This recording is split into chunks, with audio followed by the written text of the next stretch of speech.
Ada sejumlah rute yang bisa dilalui ketika akan berkunjung ke Masjid Raya Al-Jabar. Rute pertama bisa melalui Jalan Gede Bage Selatan, lalu ke Jalan Stadion GBLA, dan sampai di Masjid Raya Al-Jabar. Rute kedua melalui Jalan Soekarno-Hatta Cibiru, kemudian masuk ke Jalan Cimencrang. Warga bisa menggunakan kendaraan pribadi ataupun umum. Nah, di pertigaan Cimencrang ini, Anda yang menggunakan kendaraan pribadi ataupun online, Anda bisa langsung menyusuri jalan ini sejauh 1 km. Sementara jika Anda menggunakan kendaraan umum, Anda bisa turun di sini lalu melanjutkannya menggunakan ojek yang banyak tersedia di kawasan ini. Dari pertigaan ini butuh waktu 10-15 menit untuk sampai ke Masjid Raya Al-Jabar. Sekitar 300 meter dari lokasi merupakan pertemuan dari Jalan Cimencrang dan Jalan Stadion GBLA, sehingga kerap terjadi kemacetan. Memasuki area masjid, lahan parkir tersedia luas di sini.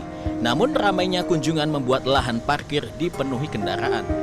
Kemegahan Masjid Raya Al-Jabar menyambut setiap warga yang datang. Namun, warga yang datang tidak bisa langsung memasuki area dalam masjid. Pasalnya, menurut Kepala Satpol PP Provinsi Jawa Barat, Ade Afriandi, sejak 2 hingga 7 Januari mendatang tengah dilakukan pembenahan sarana dan prasarana. Sehingga waktu kunjungan ke dalam Masjid Raya Al-Jabar dibatasi yang dibagi dalam 3 sesi. Dari mulai jam 3 pagi sampai jam 8 pagi itu bisa digunakan untuk beribadah, sholat, zikir, dan sebagainya. Kemudian jam 11 sampai dengan jam 13 siang, sholat zuhur. Nah, kemudian jam 15 sampai jam 22. Jadi dari mulai asar, maghrib, isya. Nah, jadi di luar jam itu, masyarakat memang tidak diperkenankan memasuki ruang utama. Tapi dari batas suci sampai ke pintu ruang utama, pintu luar, itu masyarakat masih bisa menikmati atau memanfaatkan fasilitas tersebut. Termasuk fasilitas yang di plaza, koridor utara ataupun selatan, termasuk taman. Itu bisa dimanfaatkan masyarakat. Pembenahan sarana yang paling menonjol adalah pemasangan karpet. Menurut produsen karpet, karpet seluas 7.200 meter persegi berbahan wol yang didatangkan dari Turki.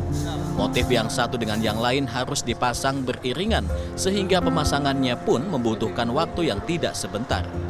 Kalau di sini kurang lebih 15 harian untuk butuh selesai pemasangan karpetnya. Tapi pas kita lagi dipasang, kita kan depan udah selesai, jadi depan udah bisa buka untuk ibadah gitu. Kita pakainya misalkan saf 2, saf 3, saf 4 gitu kan.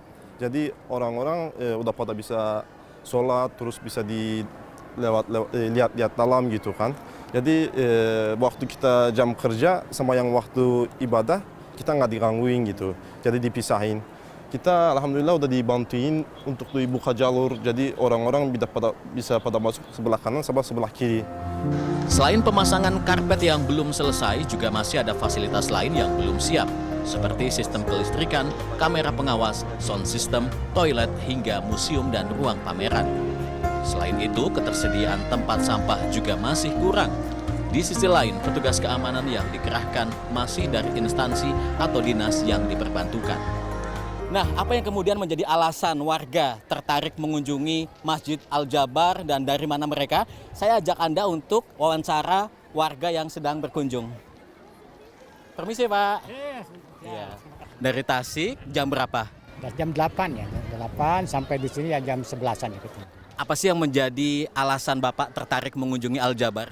Ini adalah merupakan salah satu kebanggaan orang Jawa Barat, ini merupakan salah satu momentum, merupakan salah satu Jawa Barat ini merupakan sejarah yang merupakan Islami gitu ya. Nah, sehingga ya pengunjung seperti saya ingin mau tahu, oh seperti ini adalah. Apa yang bikin Ibu tertarik datang ke Al-Jabar? Rasa penasaran ingin tahu. Sama siapa aja Bu ke sini? Keluarga. Dari jam berapa? Dari jam 10, 11 lah, 11. Aktivitas yang tadi sudah dilakukan apa aja Bu di sini? Baru keliling-keliling lihat-lihat. Menurut dosen Teknik Sipil ITB, Sony Sulaksono Wibowo, tingginya antusiasme warga berkunjung ke Masjid Raya Al-Jabar adalah hal lumrah karena rasa penasaran, sehingga tak mengherankan akses menuju ke kawasan masjid terjadi kemacetan. Namun menurut Sony, kemacetan terjadi karena akses menuju ke kawasan tersebut tidak dihitung dengan seksama. Ia menilai pembukaan Masjid Raya Al-Jabar ini dipaksakan tanpa ada pembenahan akses jalan. Nah, yang jadi pertanyaan itu adalah mengapa masjid itu diresmikan tapi aksesnya tidak diperbaiki dulu? Ya, karena akses ke lokasi sana di kawasan sana itu benar-benar akses jalan jalan kabupaten malah kelasnya. Ya, itu jalan kecil. Ya, jalan yang memang dari dulu sudah ada. Dari dulu waktu zaman Masjid Al-Jabar, GBLA masih berupa sawah. Ya, tidak ada perbaikan atau apa gitu. Jadi begitu masjid itu diresmikan, dioperasikan, ya membludaklah dan tidak siap. Gitu. Sebelumnya, Masjid Raya Al-Jabar diresmikan oleh Gubernur Jawa Barat Ridwan Kamil pada Jumat 30 Desember 2022. Tidak hanya warga sekitar, tetapi banyak juga pengunjung dari luar Bandung, bahkan luar Jawa Barat yang datang. Masjid tersebut diresmikan setelah sebelumnya dibangun selama lebih kurang 7 tahun. Zai ul Haq, Kahfi Jati, Bandung, Jawa Barat.